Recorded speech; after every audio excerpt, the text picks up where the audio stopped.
జై శ్రీరామ్, వందే మాతరం. హిందూ బంధువులందరికీ నమస్కారాలు. గత కొద్ది రోజులుగా మొత్తం వరల్డ్ న్యూస్ మీడియా మొత్తం డామినేట్ చేస్తున్న headlines Israel war against Hezbollah, తర్వాత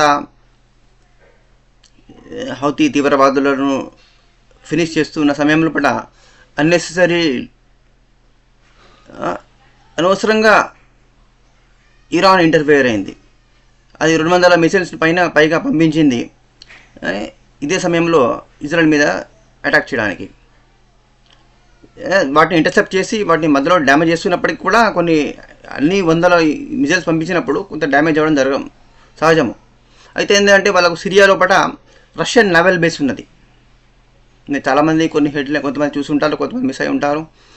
ఎనీ కేస్, ఎందుకంటే ఇలా ఇప్పుడు మీడియా లోపల వచ్చే న్యూస్ లోపల అంతా 100% యాక్యురేట్ న్యూస్ అనేది ఉండదు. వెస్టర్న్ ఇంట్రెస్ట్ అనేది ఉంటుంది. అంటే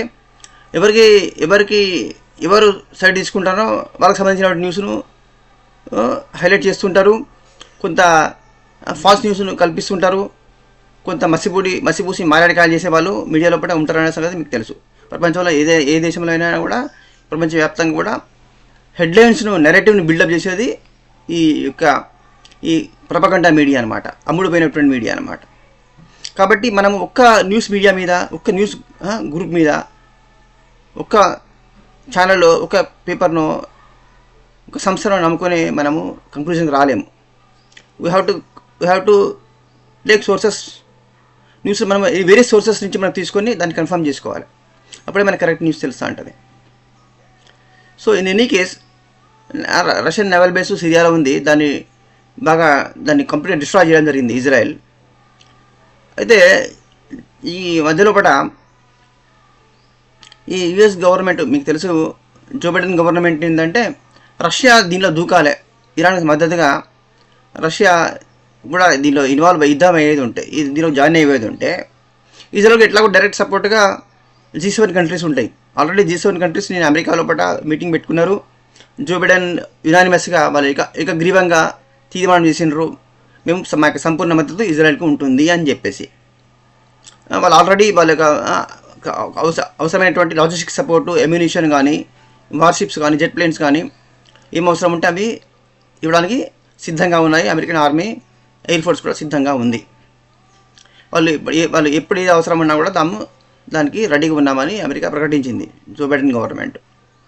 ఇది ఇప్పుడు ఎట్లాగో యుద్ధము కొన్ని రోజుల్లో సమస్య పోవచ్చు. కానీ అమెరికా ఏం కోరుకుంటుందంటే ఇది పెద్దగా మారిపోయి మూడో ప్రపంచ యుద్ధంగా దారితీసే బాగుండని కోరుకునే దుర్మార్గులు కూడా ఉంటారు. మీకు ఎట్లాగూ మత ఛాందసవాదులు అనేది ఉంటే ఎట్లాగూ ఉంటారు.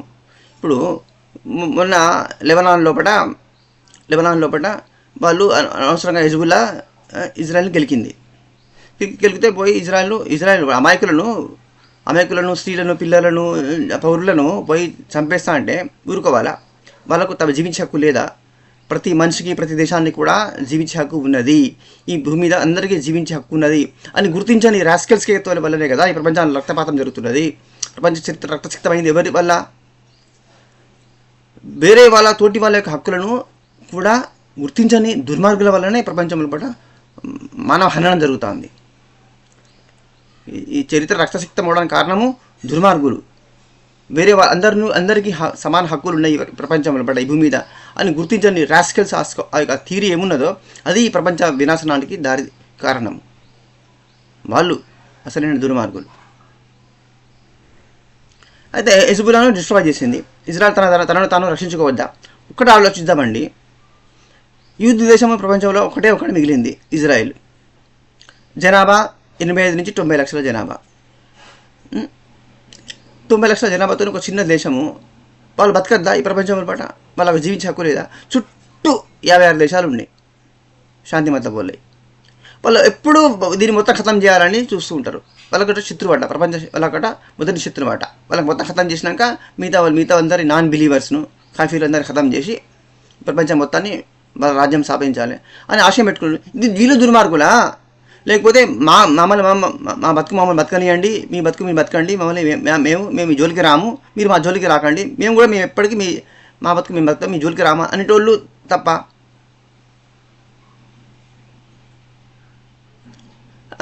ఇక్కడ ఇది వాళ్ళకి వాళ్ళు ఉంటే ఇప్పుడు హెజ్బుల్లాని డిస్ట్రాయ్ చేసి ఇక్కడికి ఫుల్ స్టాప్ పడేది. ఇది ఎస్కలేట్ కాకపోయేది, ఫర్దర్ ఎస్కలేషన్ జరగకపోయేది. అనవసరంగా ఇరాన్ కిల్కి దానిలో కూడా మిసైల్స్ పంపి ఇందులో ఎంటర్ అయింది. దాంతో ఏమైంది, అక్కడ నేవల్ బేస్ ఉంటే ఇరాన్ ఇంకా ఫర్దర్ అటాక్స్ చేసుకుంటూ పోతుంది. ఎందుకంటే ఇరాన్ దగ్గర విమానాలు చాలా ఉన్నాయి, మిసైల్స్ చాలా ఉన్నాయి, వాళ్ళ దగ్గర కూడా పరిశ్రమలు ఉన్నాయి అనమాట. ఆయుధాలను మిసైల్స్ తయారు చేసే పరిశ్రమలు ఉన్నాయి ఇరాన్ కూడా కొంత ఇంజనీర్లు, కొంత ఎయిర్ ఫోర్సు, కొంత సైంటిస్టులు కూడా కొంతమంది ఉన్నారు. ఎందుకంటే వాళ్ళు ఇదివరకు రష్యా నుంచి తీసుకునే టెక్నాలజీ ఉన్నది వాళ్ళ దగ్గర. అయితే ఇది చేసుకునే ఎట్లా సైన్యం బాగానే ఉంటుంది, జనాభా ఉంటారు కదా, సైన్యం ఆర్మీ కూడా బాగానే ఉన్నది. అయితే వీళ్ళందరూ బట్టి ఇట్టి పరిస్థితులలో ఇరాన్ ఒక కాల్ కూడా ఇచ్చింది. మొత్తం ఇప్పుడట ఇరాన్ షియా కంట్రీ, కానీ ఇప్పుడు మనం సున్నీ షియా, అహ్మదీ, జమాదీ, బరెల్వి అన్నీ మర్చిపోయి మొత్తం అందరం ఐక్యమైపోయి అందరం యునైట్ అయిపోయి మొత్తం అందరం కలిసి ఫస్ట్ ఇజ్రాయెల్ ఖతం చేద్దాం అని కాల్ ఇచ్చింది అనమాట. ఇప్పుడు నస్రుల్లా ఖాన్ని ఎప్పుడైతే ఖతం చేసిండ్రో ఇవాళ మండిపోయిందనమాట. హెజ్బుల్లా చీఫ్ని ఎప్పుడైతే ఖతం చేసిండ్రో ఇజ్రాయెల్ ఇవాళ మండిపోయింది అనమాట. మొత్తం అందరం కలిసి ఫస్ట్ ఇజ్రాయెల్ ఖతం చేద్దాం, తర్వాత మనం కొట్టుకు చేద్దాం, కానీ ఫస్ట్ అయితే మనం యునైట్ అయిపోయి ఇజ్రాయెల్ ఖతం చేద్దామని కాల్ ఇస్తే వాళ్ళ పాప అందరికీ కళ 70,000 కళ అంటూనే ఉన్నారు వాళ్ళు, కానీ నెరవేరలే, ఇప్పుడు కూడా నెరవేరదు. ఫస్ట్ యునైట్ గారు first Saudi Arabia, Dubai, Sharjah rich countries అండి, వాళ్ళకేం కర్మ, ఈ దరిద్ర కొట్లాటాల వాళ్ళు ఎందుకు పోతారు? సౌదీ అరేబియా సల్మాన్ పోతాడా? ఆయనకి ఏం అవసరం? ఆయన గిన్నె కానీ ఎందుకు దిగుతాడు? ఎందుకు ఈ దరిద్రం ఎందుకు? ఇది దరిద్రపు దేశాలకు ఈ పిచ్చ ఉంటుంది, కానీ హాయిగా లగ్జరీ లైఫ్ మంచిగా ఫుల్ డబ్బులు హాయిగా లైఫ్ని లగ్జరీ లైఫ్ ప్యాలెస్లో ఎంజాయ్ చేసుకుంటూ ఉండటానికి మనకి ఏం కర్మ పట్టిందని వాడు పోయి పోతాడు వాడు. అయితే దీనికి రెస్పాన్స్ రాదు. Dubai, Sharjah, Saudi Arabia, Kuwait, Jordan లాంటి రిచ్ కంట్రీస్ దీనికి ఎందుకు పోతాయి? మతోన్మాదులు ఉంటారు, ఆ దేశాలలో కూడా మతోన్మాదులు ఉంటారు, హౌలేగానే ఉంటారు కదా, ఎక్కడైనా దుర్మార్గులు ఉంటారు. వాళ్ళు ఏంది యునైట్ అయ్యి మొత్తం అంతా పోయి ఇజ్రాయెల్ ఖతం చేద్దాం అని అనుకుంటారు. కానీ ఆ దుర్మార్గులకు అర్థం కాని ఏంటంటే పందుల్లాగా 100 పందులు పోయినా కూడా ఒక సింహాన్ని కొట్టుకొని గెలవలేవు. ఫస్ట్ ఇక్కడ సైన్య బలం ఎంత ఉన్నదనేది కాదు ఇక్కడ పాయింట్, యుద్ధాన్ని శాసించేది సైన్యం కాదు. ఇజ్రాయెల్ దగ్గర iron dome air defence system ఉన్నది. వాళ్ళు ఇజ్రాయెల్ లోపల డిఫరెంట్ ప్లేసెస్ లోపల మోర్ దాన్ 6 ప్లేసెస్ లోపల ఐరన్ డోమ్ డిఫెన్స్ సిస్టమ్ ఉన్నది. అది laser technology air defence system అన్నమాట. ఆకాశం లోపల రాకెట్లు, లాంచర్లు, మిసైల్స్, ప్లేన్స్, హెలికాప్టర్స్ ఏవి వచ్చినా గాలి లోపల ఆకాశంలో ఏవి వస్తున్నా కూడా వాటిని అత్యంత దూరంలో ఉండగానే వాటిని గుర్తించి ఇమీడియట్గా లేజర్స్ పంపించి దాన్ని బ్లాస్ట్ చేస్తాయి, అక్కడనే గాలిలోనే బ్లాస్ట్ చేస్తాయి. ఈ defence system the most advanced defence system Israel దగ్గర ఉన్నది. మళ్ళీ అంతేకాకుండా ఇజ్రాయెల్ లాబీ అమెరికా లోపల 100% ఇజ్రాయెల్ గ్రిప్లో ఉంటుంది. యుఎస్ఏ ఈ డీప్ స్టేటు ఈ జిహాదులతో ఎంత చిత్రం కలిపినప్పటికీ, వేరే చోట ఎంత చిత్రం కలిపినప్పటికీ ఇజ్రాయెల్ విషయంలో వచ్చేటప్పుడు ఇజ్రాయెల్ వ్యతిరేకంగా డీప్ స్టేటు వాళ్లకు ఏం హెల్ప్ చేయదు. ఇది చరిత్ర. ఈ హౌలేగాలకు చరిత్ర నుంచి ఏం గుణపాఠం నేర్చుకోలేదు వీళ్ళు. ఇజ్రాయెల్ వ్యతిరేకంగా అమెరికా ఒక నిర్ణయం తీసుకుంటే అమెరికన్ ప్రెసిడెంట్ 24 గంటలు ఖతం అయిపోతారు, వాడు మర్డర్ అయిపోతారు వాడు. అంత లాబీ, ఇజ్రాయెల్ లాబీ అమెరికాలో ఉంటుంది, అంత స్ట్రాంగ్గా పనిచేస్తుంది ఇజ్రాయెల్ లాబీ. ఇజ్రాయెల్ వ్యతిరేకంగా ఒక నిర్ణయం తీసుకోవడం అనేది సాధ్యమా? అంత ఈజీయా విషయము? సరే, ఇన్ ఎనీ కేస్ దీన్ని అనవసరంగా ఇరాన్ కెలుకొని దాన్ని ఎస్కలేట్ చేయడానికి ప్రయత్నం చేస్తున్నది అమెరికా. శివాల మీద పిల్లలు ఎరుకునే చిల్లర నా కొడుకులు అమెరికన్ ప్రెసిడెంట్స్ అంతా కూడా అమెరికన్ విధానమే అట్టు ఉంటుంది అన్నమాట. ఇప్పుడు జో బైడెన్ ఇప్పుడు ఒబామా పోయిండు, వీడు వచ్చిండు.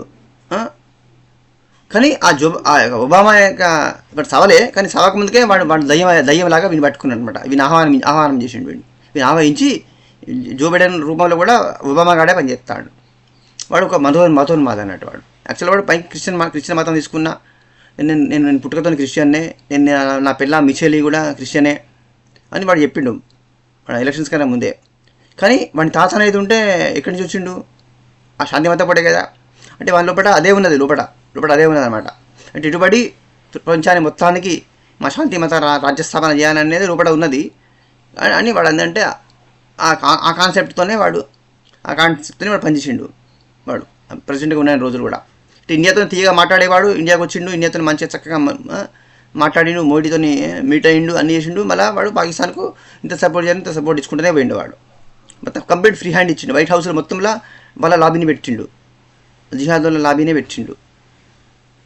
ఇల్హాన్ ఒమర్కి మంచి డిఫెన్స్లో అడ్వైజర్గా పెట్టిండు, అవను పెట్టుకున్నాడు వాడు ఒబామా గాడు. సో సరే, ఇప్పుడు అయితే ఏంటంటే రష్యా తెలివిగా దీనిలో ఏమాత్రము ఇన్వాల్వ్ అవ్వటం లేదు. రష్యా కంప్లీట్గా రిఫ్రెయిన్ చేసింది యుద్ధంలో, దీనిలో ఇన్వాల్వ్ కాకుండా. రష్యా ఇప్పుడు శాంతిగా ఉండి దూరం ఉండడమే మంచిది. ఈ మన ఇండియన్ ఆర్మీ ఏం చేసిందంటే, మన ఇండియన్ పెద్ద నావల్ వార్షిప్స్ 3 పోయినాయి. ఇరాన్ సముద్ర తీరం లోపల ఇరాన్కు అత్యంత దగ్గరగా సీ పోర్ట్ దగ్గర మన ఇరాన్ షిప్స్ ఆగి ఉన్నాయి సముద్రం లోపల. మరి ఏమన్నా తీవ్రమయ్యేది ఉంటే, ఇజ్రాయెల్ మీద అటాక్ చేసినా, ఇరాన్ మీద ఇంకా ఫర్దర్ అటాక్స్ చేసేది ఉంటే దాన్ని డీఎస్కలేట్ చేయడానికి కోసం, దాన్ని నివారించి అవసరమైతే తమ షిప్స్లో ఉన్నటువంటి సైన్యము, మన ప్లేన్స్, వార్ ప్లేన్స్ వాటిని ఇన్వాల్వ్ అయ్యి వాటిని ఆపడానికి ప్రయత్నం చేస్తాయి అన్నమాట. అంటే మనం we are not taking side of Iran, లేకపోతే మనం ఇజ్రాయెల్కి మనం పూర్తిగా సైడ్ చేయడం లేదు. ఎందుకంటే ఇద్దరితో కూడా మిత్రులుగా ఉండాలని కోరుకుంటున్నాము. ఇక్కడ ముఖ్యం ఏంటిదంటే, ఇక్కడ ఒకడు మిత్రుడు, ఒకడు శత్రువు, ఒకడు దుర్మార్గుడు, ఒకడు మంచివాడు, ఇది ప్రస్తుత ప్రపంచ రాజకీయాల్లో కూడా వర్కౌట్ అయ్యే విషయం కాదండి. ఎవడు మంచివాడు, ఎవడు చెడ్డోడు, ఇది కాదు ఇప్పుడు ప్రస్తుత సమస్య. ఈ యుద్ధము తీవ్రమై ప్రపంచ యుద్ధంగా మారకుండా యుద్ధాన్ని నివారించడం ఎట్లా అనే కదా క్వశ్చను. యుద్ధాన్ని నివారించేది ప్రపంచానికి అందరికీ మంచి జరుగుతుంది. యుద్ధం తీవ్రమైతే ప్రపంచం మొత్తం ఎఫెక్ట్ కాదా? పర్యావరణం కలుషితం అయితే లేదా? అంతేకాదు గ్లోబల్ వార్మింగ్ ఎఫెక్ట్ ఉండలేదా? ఇప్పటికే ఎండలు ఎంత తీవ్రంగానే భూమి మీద ఉష్ణోగ్రత టెంపరేచర్స్ ఎంతగా పెరుగుతున్నాయి, ఇంకా పెరగదా టెంపరేచర్స్? ఇంత దారుణంగా ఉంటుందండి పరిస్థితి. ఎకలాజికల్ ఇంబ్యాలెన్స్ అనేది ఎంతగా నాశనం చేస్తుంది. భూమి ఎంతగా పాడవుతున్నది, మట్టి ఎంతగా పాడవుతున్నది. మనం ఏం ఫుడ్ తింటున్నాం, మనకు మంచి ఫుడ్ లేదు, మంచి వాటర్ లేదు, మంచి గాలి లేదు. ఇవి కదా సమస్యలు. ప్రపంచంలో అన్ని దేశాలు కలిసి ఈ సమస్యల పరిష్కారం వెతకడం కోసం కదా కృషి చేయవలసింది. అయితే ఇటువంటి మంచి ప్రపంచం మొత్తానికి మంచి జరగాలి, ప్రపంచం అందరూ మంచిగా ఉండాలనే ఉద్దేశంతో నరేంద్ర మోడీ గారు వర్క్ చేస్తారు. ఆయన పాలసీ ఇదే. విశ్వగురు అంటే ఏంది? అందరినీ అమెరికా డామినేట్ చేసి అందరిని మింగాలే, స్వార్థంతో బతకాలని కాదు. మేము లీడ్ చేయాలి, మేము పిత్తనం చేయాలని అమెరికా కోరుకుంటుంది. అమెరికా అత్యంత నీచమైన గుణం ఉన్నటువంటి రక్షస్ స్కౌండ్రల్స్ అమెరికన్స్, అంటే అమెరికన్ ప్రెసిడెంట్స్, అంటే లీడ్ చేసినటువంటి గవర్నమెంట్లో ఉన్నటువంటి వాళ్ళు. ప్రజలు చాలా మంచి వాళ్ళు. ప్రజలు అమాయకులు కాబట్టి ఇంతకన్నా దీన్ని బట్టి నష్టపోతున్నారు. అమెరికన్ ప్రజలకు మీద నాకు నథింగ్, మనం తిట్టడానికి, వాళ్ళని విమర్శించడానికి ఎటువంటి మన హక్కు లేదు. ఎందుకంటే వాళ్ళ అమాయకులే. భారతీయుల హిందువులు ఎంత మూర్ఖులు అమాయకులు, వాళ్ళు కూడా అమెరికాలో కూడా అంతనే మూర్ఖులు, అంతే అమాయకులే ఉన్నారు. వాళ్ళు తమ గవర్నమెంట్స్ అన్ని తమకు నష్టం ఇస్తానని ఇంతవరకు అర్థమే కాలేదండి చాలామందికి. వాళ్ళకి అర్థమైతే డెమోక్రాట్స్ ఎందుకు గెలిపిస్తారండి? ఈ బైడెన్ గారిని ఎందుకు గెలిపిస్తారండి? అంతమంది ఒబామాని ఎందుకు గెలిపించారండి? ఇక్కడ మన కాంగ్రెస్ గెలిపేలే 60 ఏళ్ళు. అక్కడ వాళ్ళు డెమోక్రసీ గెలిపించుకుంటూ పోయి నష్టపోయినారు. తమకు నష్టం వేసే పార్టీ, తమ నీచమైన పార్టీ, దేశద్రోహ పార్టీ, దుర్మార్గుల పార్టీ అని వాళ్ళకి తెలియలే వాళ్ళకు. అంటే మన ఇండియాలో హిందువులు ఎంత మూర్ఖులు ఉన్నారో అమెరికాలో ప్రజలు కూడా అంతే మూర్ఖులు ఉండి వాళ్ళ దేశ వ్యతిరేకమైనటువంటి దేశద్రోహ పార్టీ డెమోక్రాట్ పార్టీనే గెలిపించారు. సో అయితే ఇప్పుడు భారతదేశం ఏంటంటే అంతేకాకుండా ప్రపంచ దేశాలు యూనో పెద్దగా దాన్ని ఎవరు పట్టించుకుంటలేరు. యూనో ఎవరు సీరియస్గా తీసుకుంటలేరు. ఇజ్రాయెల్ అయితే అసలే పట్టించుకోదు. ఇప్పుడు ఏంటంటే ఇరాన్ బుద్ధి తెచ్చుకొని ఇమీడియట్గా దాన్ని స్టాప్ చేసేది ఉంటే ఇజ్రాయెల్ కూడా వెంటనే వెనక్కి తగ్గుతుంది. అందరూ యుద్ధాన్ని నివారించి ప్రస్తుతం ఇక్కడికే యుద్ధం ఆగిపోయేది ఉంటే ప్రపంచానికి మంచి జరుగుతుంది. లేకపోతే ఉంటే ఇది కనుక ఇంకా ఫర్దర్ ఎస్కలేట్ అయ్యేది ఉంటే ఇజ్రాయెల్ కనుక ఇంకా ఇతరులు కంప్లీట్ డిస్ట్రాయ్ చేయడము కంపల్సరీ. ఇరాన్ మొత్తాన్ని సర్వనాశనం చేయడానికి ఇజ్రాయెల్ వెనుకాడదు. ఇక్కడ ప్రాబ్లం ఏంటంటే ఇజ్రాయెల్ లోపల ఇప్పుడు ఇరాన్ లోపల ఇక్కడ పెట్రోల్, క్రూడ్ ఆయిల్ బావులు ఉన్నాయి, క్రూడ్ ఆయిల్ నిల్వలు ఉన్నాయి. వాటిని మొత్తం డ్యామేజ్ చేస్తుంటే ఎంత నష్టం అంటే ప్రపంచానికి. క్రూడ్ ఆయిల్ సరఫరా ఆగిపోదా అంటే భయంకరంగా పెట్రోల్, డీజిల్, గ్యాస్ రేట్లు పెరుగుతాయా లేవా? కొన్ని బాంబులు ఉన్నాయి, అవి వేస్తుంటే ఎంత ప్రమాదం అది. ప్రపంచం మొత్తం ధార్మిక శక్తి రేడియేషన్ పెరుగుతుంది, అటామిక్ రేడియేషన్ స్ప్రెడ్ అవుతుంది, గాలుల లోపల రేడియేషన్ పెరుగుతుంది, ఉష్ణోగ్రతలు పెరుగుతాయి, పర్యావరణ అత్యంత దారుణంగా పరిస్థితి ఏర్పడుతుంది. ఇది ప్రకృతికి డ్యామేజ్ చేయడమే అనమాట. కాబట్టి ఇది ఫర్దర్ ఎస్కలేట్ కాకూడదు. ఇక్కడికే బుద్ధి తెచ్చుకొని Iran, Hezbollah, Syria, Yemen rascals, Houthis వాళ్ళు ఇంకా బుద్ధి రాలేదు. వాళ్ళకి రాదండి. వాళ్ళు ఈ ప్రపంచ వినాశనాన్ని కోరుకుంటున్నారు. వాళ్ళు ఎందుకంటే వాళ్ళు మొత్తం ప్రపంచం మొత్తం నాశనం అయినాక వాళ్ళ రాజ్యం వచ్చినాక వాళ్ళు పైకి పోతే స్వర్గం వస్తారు వాళ్ళు. అసలు ఐడియాలజీతో వాళ్ళు ఉన్నాక మనం ఏం చేస్తాం? భగవంతుడిని ప్రార్థన చేస్తూ ఇక్కడికే ఇది ఆగిపోయి ప్రపంచానికి కొంచెం శాంతి కలగాలని మనం కోరుకుందాం. ప్లీజ్ హిందువులు బుద్ధి తెచ్చుకోవాలి, ఇప్పటికైనా ఐక్యం అవ్వడానికి ప్రయత్నం చేయాలి. Please share and subscribe. జై శ్రీరామ్, వందే మాతరం.